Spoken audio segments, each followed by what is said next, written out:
Hi guys! Good morning! Ito nga at samahan nyo ako ngayon mag-box ng mga gamit namin.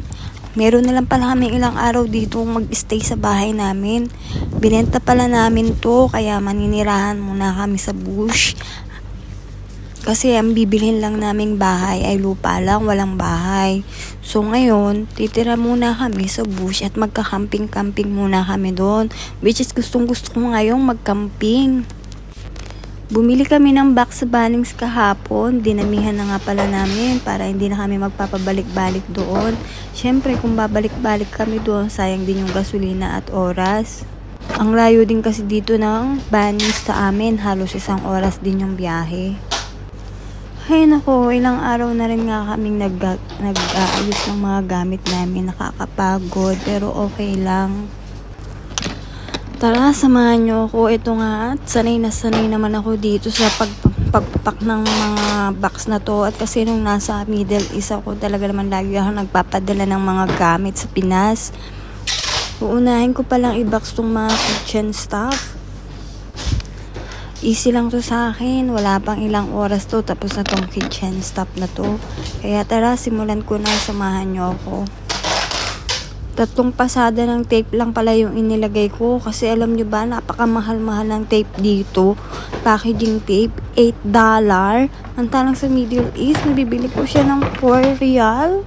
Diba? Ang laki ng difference.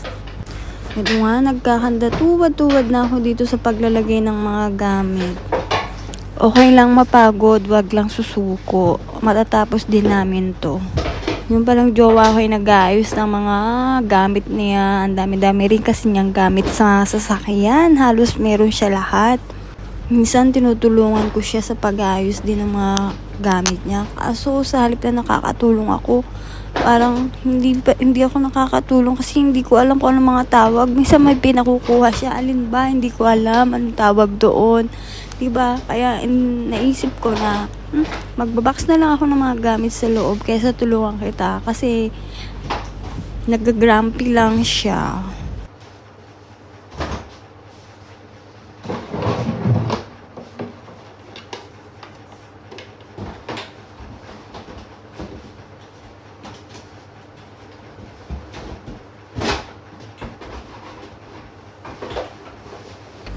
Inuna ko pala itong hindi mga babasagin para madali na lang ipack. Mamaya ako isusunod yung mga babasagin. Mahirap ang mag-pack ng mga babasagin. Ako nakakatakot ipack ang mga babasagin.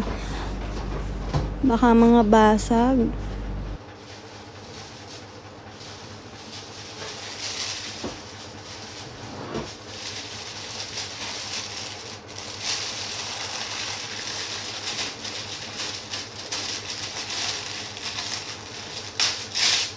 Nilagyan ko pala ng wrapping paper yung juice maker. Baka kasi mabasag. Sayang naman, diba? Kaya ingatan din natin. Mahirap nang bumili.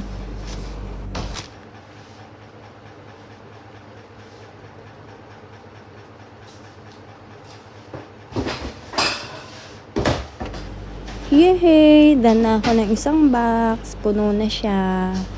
Kaya naman, sarahan na natin.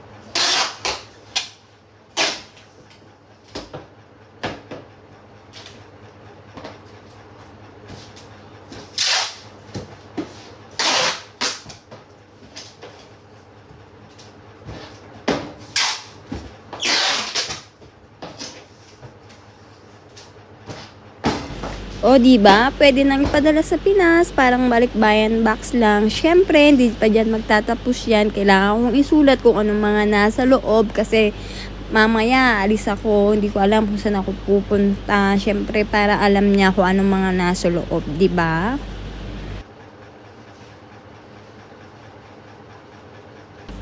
Ito nga at iniisip ko ng mga tawag doon. Hindi ko naman pwedeng isulat sa Tagalog yung mga nakalagay. Ang hirap-hirap pag English. Ano bang mga pangalan noon? Anong susulat ko doon? Sige na, okay na yan. Ito, umpisa na ulit tayo sa next box.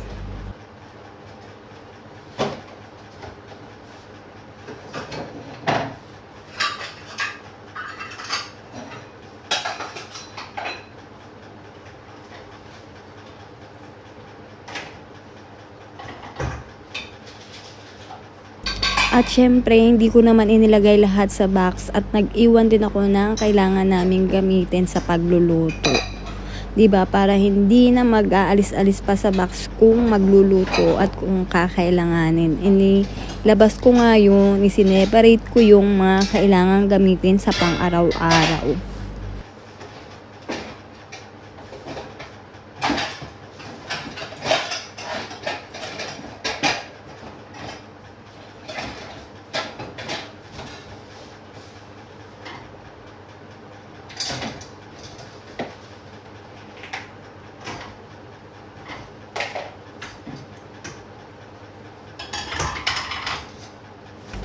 Alam nyo kung akin lang itong mga gamit lahat, inilagay ko yan sa isang plastic, tapos lahok-lahok, tapos saka ako na lang sasalansan pag okay na lahat. Pag meron na ulit bagong bahay, di ba?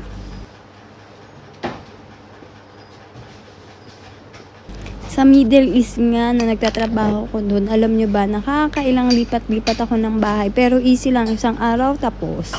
Pero alam nyo ba, ang paglilipat ng bahay dito, ang daming proseso, hindi ganon, hindi basta-basta.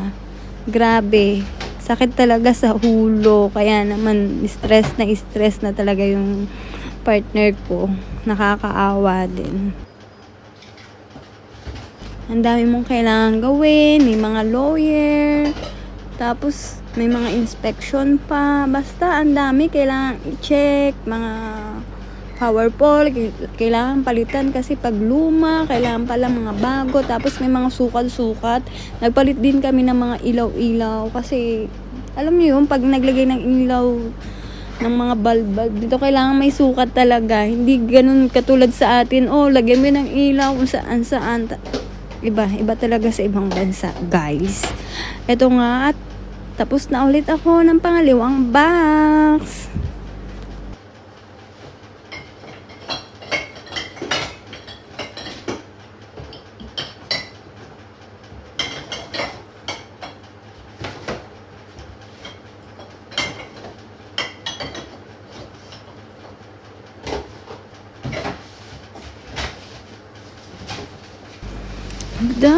Hindi ko na pala lahat na video, pero sa panahon na yan, nakaapat akong box.